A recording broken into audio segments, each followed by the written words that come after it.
Been thinking about starting that consulting business on the side? I am going to show you how to start your consulting business on the side. And I am going to give you 3 steps and 12 action items that you can implement right now in order to get you out of that 9-to-5 working for somebody else and into your full-time freedom gig of the future. You interested? Then let's get to work.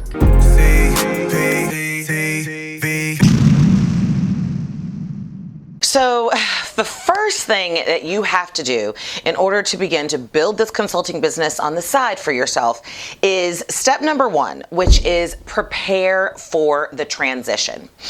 And I tell you that because even though you might be staying in your current 9-to-5, you still are going to be transitioning into entrepreneurial mode.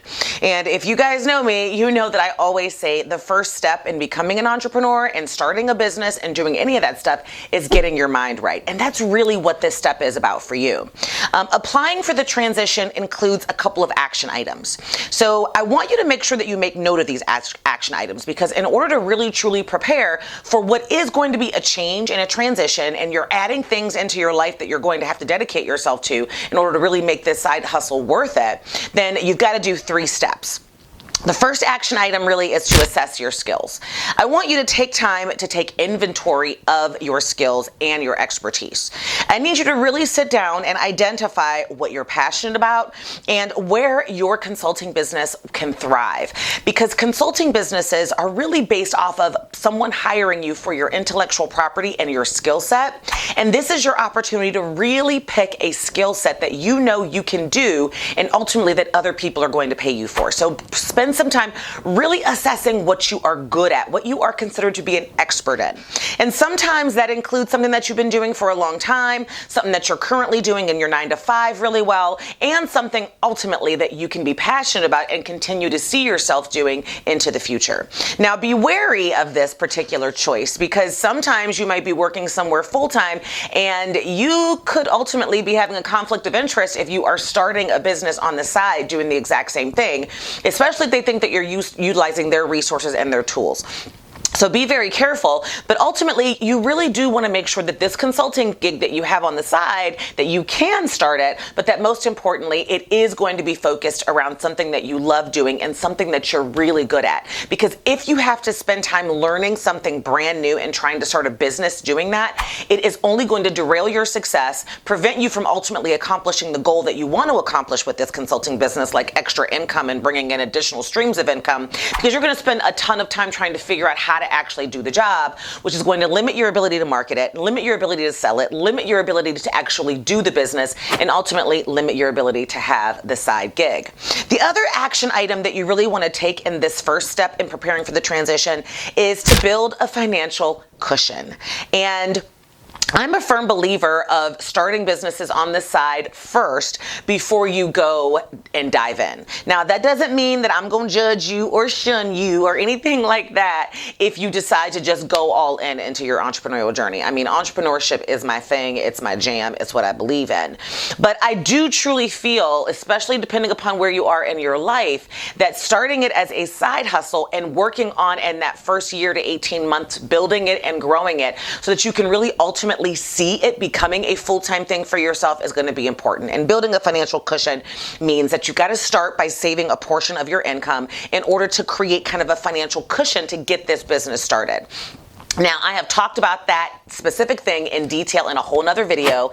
It is how to get your first 10K or 15K to get your business started. And I'm going to go ahead and link to that business right here so that you can check it out. So I'm not going to get into detail about it because I've talked about what I mean when I say build your financial cushion, but it really is an important action item in this particular transition and step. And it's going to really help you kind of cover those initial expenses that it's going to take to get your side gig going. The third action item in this transition is getting your time management all the way together. You are about to embark upon pursuing something that is going to add an additional item or thing to your list on a regular basis, especially if you get to the point where you actually have some clients that you're delivering projects to and for. So time management is going to be critical. And if you in the past have had a hard time with procrastination or, focus or moving through the day and actually getting things like checked off of a task list, then you're going to want to spend some time in this transition period figuring out how to improve those skills. Now, I really do have an amazing boot camp and course that I provide a lot to my students called the Time Management Boot Camp. And it walks you through my 5 critical things on how I became kind of a time management master. And I created this kind of step-by-step process in my life because I had to. I had 6 children. I was starting a business, and sometimes, it was just impossible. I'm a wife, I'm a mom, I take care of my parents. It's just all over the place. And so once I kind of added these 5 skills into my life, then my time management skills became impeccable, and I'm actually able to squeeze what feels like a 16-20 hour day into sometimes 10 or 12 hours. And so if that is something that you're interested in and you want to know more about my time management, really it's a mini course, put time management in the comments below, and I will go ahead and shoot you a link for you to get access to that, because it is a game changer. But you have to really learn in this step to efficiently manage your time by setting clear boundaries, by learning how to say no, by time blocking, by using the Pomodoro technique. The course is actually full of a lot of that. And I definitely recommend that you spend some time doing it. And then the last action item in this particular step of preparing for your transition that I could give you is to recognize that you might need to start small. Starting small is okay. Begin with manageable projects, right? So let's just say your first kind of like side hustle client want you to do some major thing. Just because it's money and just because it's an opportunity doesn't mean it's going to be a great fit, especially as you get started. I have done that in the past, actually did it, and it was a major bust, and I really couldn't deliver on the project, and then ultimately ended up having to give that particular client their money back, and I also lost kind of the credibility and all the referrals that I could have potentially gotten from them. I was lucky enough that I ended up kind of, still delivering some items that they were impressed with, and so they did come back to me at a future date for another project. But that was the first time that I truly learned that I needed to start much smaller, and I needed to take out kind of a bite-sized chunk of something in order to be able to get it done as a side gig and as a side hustle. Gradually increasing your workload as your side hustle and as your business grows is the name of the game. And you want to make sure that you are choosing a project that you can handle alongside your full-time job. That is going to be so critical in you being able to do this as a side gig in order for you to start your business. And again, I do kind of recommend that because it gives you that cushion. So remember, these are the 4 action items as you begin to transition into having, in essence, 2 jobs. One of them being your dream, and one of them being the one that you can really glean all that you can and learn all the skills that you can so that you can kind of feed that really into your dream and get your life all the way together and move on to where you ultimately want to be. All right, so step number 2 in starting your consulting business on the side is starting the side hustle. Yes, that's it. There are as well some action items in here, but once you've prepared for the transition and you've kind of gotten your mind right, since I've talked about that kind of in step 1, then there are some key action items in this particular step that I want you to focus on in order to really get this side gig going. The first action item is to choose a good niche. And it's very important for you to really know where you fit in. One of our tendencies as entrepreneurs or as people with an entrepreneurial spirit is that we ultimately sometimes think that we should and can do everything. And we feel like we are limiting ourselves and limiting our customers or potential customers if we really do kind of niche down in doing something specific. I am here to tell you, after years and years and years of experience, that it is actually the opposite of that. And having too much going on and doing too much at the same time will actually hinder your growth and hinder the kind of money that can come in. It hinders your ability to be able to effectively market. It hinders your ability to be able to talk to a very specific person. And ultimately, it's going to limit your ability to bring leads into your business and then ultimately grow it. So you definitely want to choose a niche that is specific and that is based off of your expertise. For example, a lot of you have reached out to me before and said, I want to be an HR consultant, for instance. And I always say, all right, what aspect of HR do you want to focus on? on. And oftentimes you're like, well, I don't know, I can do all things HR. And granted, you can start a consulting firm around being an HR generalist. But when I say an HR generalist, I say to you that it's going to be very, very difficult to get good numbers of clients and customers just by saying, I do everything HR. Because people naturally, especially if you're paying good, big bucks for a consultant, want to know that you specialize in something.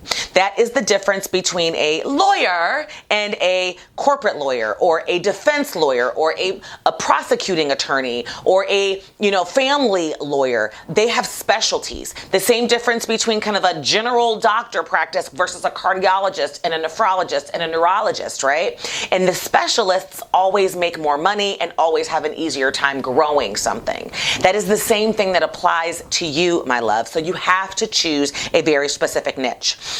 The second action item in this kind of starting your actual side gig and getting started is developing and creating your online presence. Online and digital marketing is going to be huge when it comes to a consulting or coaching business that you are going to get started. And content marketing is going to be critical because you have to be able to show your expertise in order to attract your audience. And so if you don't already have a business online presence, then you are going to need to begin to establish that. And establishing that online presence definitely means creating a professional online presence through a small, maybe mini website, but also through all of your social media profiles and all of the things that you need in order to be present on social media so that you can share valuable content to attract your customer and client and to show them that they should ultimately be paying you for the things that you're delivering. And the third action item in this step number 2 is for you to get out there and network and begin to market. As a coach or a consultant, even as a service provider, networking is going to be so important to you driving clients and customers into your business. And I can't even express to you how important it is to develop partnerships and collaborations, but to also get out there and attend events and meet people and introduce yourself. And that's going to be important. And it's going to be something that you're going to have to truly identify and do. So it's going to be a part of your side gig. I mean, if there are industry related events or committees that you can join or nonprofit boards that you can get involved in, that you can ultimately network with potential clients and show your expertise, I 100% recommend it and tell you to do it. Oftentimes when I am working with people and startup entrepreneurs, especially in my coaching program or even in my VIP days, one of the things that we set aside if they're going to be a consultant or a service provider or a coach is the fact that they need to identify 2 to 3 organizations that they want to get involved in and then ultimately attend as many of those events as possible. And it's really funny because my family kind of gets on me because I do have a lot of events that I go to, or I am involved in a lot of, community-based organizations and nonprofit boards and things like that. And a big part of that is because when I first kind of launched and kicked off my consulting business years ago, I had a goal from a marketing perspective, and this was even really before digital marketing was a thing, that I had to get involved in a certain number of organizations in order to really get out there and do more networking. And I really did drive the first $300,000 worth of revenue in my business strictly from networking, joining organizations, and getting out there in the community. So your business can go from 0 to 100K, 0 to multiple 6 figures very, very quickly just from networking and marketing if you do it and you do it well. So make sure that this action item is at the top of your list, right up there with a website. Identify some organizational events that you can attend, identify some orgs that you can get involved in, and that you will ultimately have access to the audience that you just determined you want to serve when you picked that niche that I talked about in a couple action steps ago. Make sure you get out there and mingle and meet folks because, meeting folks is going to definitely change the game for you.